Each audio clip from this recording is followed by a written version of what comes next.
ভাইয়া খাবার আচ্ছা খান নাই? আজকে কুরবান জানেন?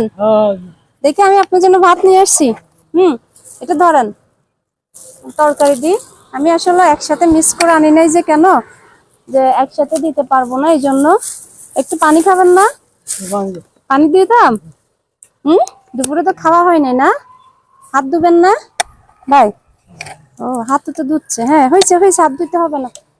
তরকারি দিয়ে আপনাকে আমি কত তাড়াহুড়ো করছি যে ভাতগুলা কখন। খুশি হয়েছেন? হ্যাঁ, আরো তো দিব তো। দেখেন তো মজা হয়েছে কিনা।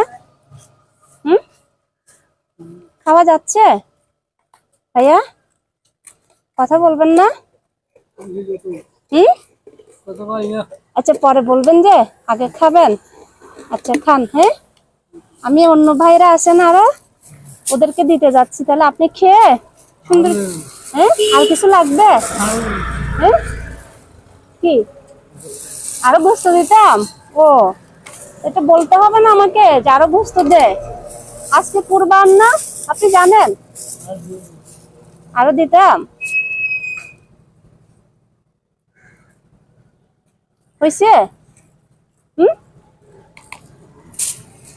খেয়ে নিয়েন। হ্যাঁ, আমি এগুলো আরো আরো অনেকগুলো ভাই আছে তো, ওনাদেরকে একটু দিয়ে আসি, বুঝছেন ভাইজান? কে গেলেন? হ্যাঁ, খুশি হয়েছেন আপনি? হ্যাঁ, খান। ও, ঠিক আছে ভাইয়া, আসসালামু আলাইকুম। কত কুরবানের সময় আমরা খাবো, ওরা কি খাবে না? এটা কখনো হয়?